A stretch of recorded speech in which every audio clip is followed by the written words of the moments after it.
Aujourd'hui, nous allons voir l'un des plus grands mystères de Minecraft. Je parle bien sûr d'Herobrine. Cela va bientôt faire 11 ans que cette entité mystérieuse a fait peur à bien nombreux d'entre nous. Plongeons-nous directement au cœur de l'une des creepypastas les plus célèbres des jeux vidéo. Il aurait été confirmé plus tard qu'il s'agissait d'une peinture retexturée.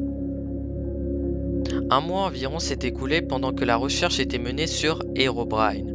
Après un peu plus de collecte d'informations, il a été découvert qu'il s'agissait du frère de Notch. L'utilisateur anonyme a poursuivi en disant qu'il avait personnellement envoyé un email à Notch pour savoir s'il avait un frère ou non, ce à quoi il a répondu « Oui, mais il n'est plus avec nous ». Après cette histoire, cela a fait le tour d'internet.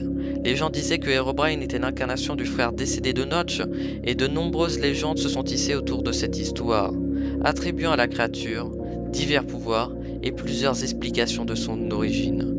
Mojang n'a a priori aucun lien avec ce même.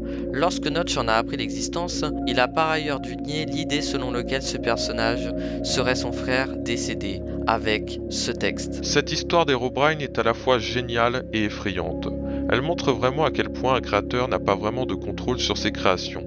J'ai dit en public qu'il n'y a jamais eu d'Herobrine, que je n'ai pas de frère mort, et que faire mourir plein d'animaux dans la lave est une méthode infaillible pour l'invoquer, mais qu'il ne faut pas avoir peur de lui. Cette creepypasta, dans tous les changelogs officiels, est mentionné Removed Herobrine, et que dans la bannière de la Minecon officielle de 2011, on peut l'apercevoir. Et donc, 11 ans après, que devient cette creepypasta? Et bah malheureusement, cette légende n'est plus trop d'actualité. Au début du jeu, presque tous les joueurs connaissaient son existence, mais maintenant beaucoup de nouveaux joueurs ne le connaissent même pas. Mais il y aura toujours dans le jeu un petit clin d'œil à cette entité grâce au disque 11, et en voici un aperçu. Aujourd'hui, nous allons voir une entité presque aussi connue que Herobrine. Je parle bien sûr d'Entity 303. Cela va bientôt faire 8 ans que cette entité a marqué les esprits de la communauté minecraftienne, en mélangeant réalité et jeux vidéo.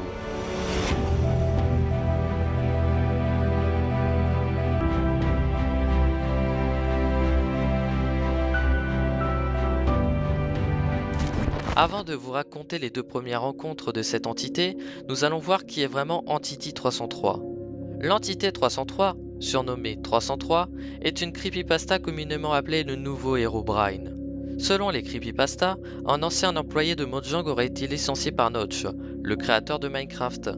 Après avoir été licencié, il aurait voulu se venger de Mojang et des joueurs de Minecraft.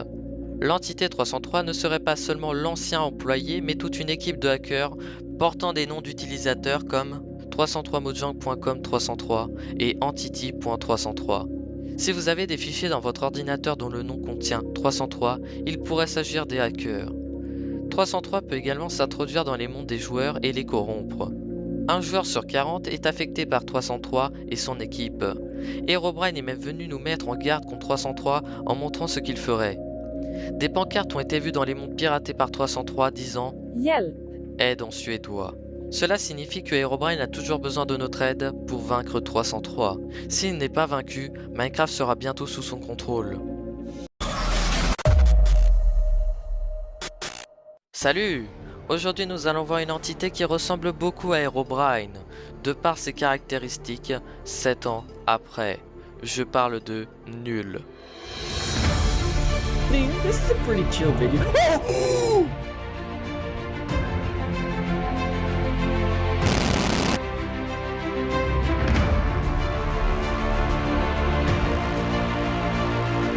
L'histoire de Nul. Nous avons tous déjà entendu l'histoire de la prétendue légende d'Herobrine.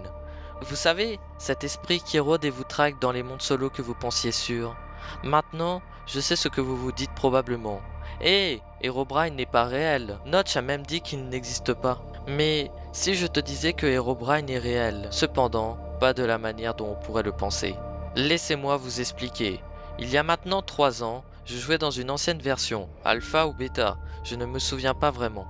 J'étais à un âge plus jeune et je n'ai pas vraiment pensé à la nocivité d'un jeu aussi innocent que Minecraft.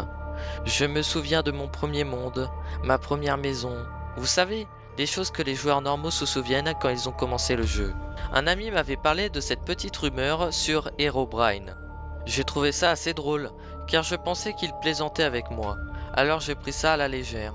Je dois admettre que j'étais un peu intrigué par ce petit fantôme stupide.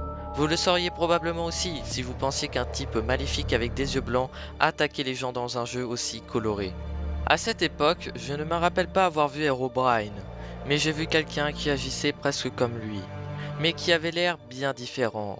Ce joueur était tout noir, on ne pouvait voir aucun détail, il était juste tout noir. Je n'ai jamais pensé à lui parce qu'il n'est jamais venu directement vers moi, et il n'a jamais agi de façon hostile, mais il me regardait pour ainsi dire.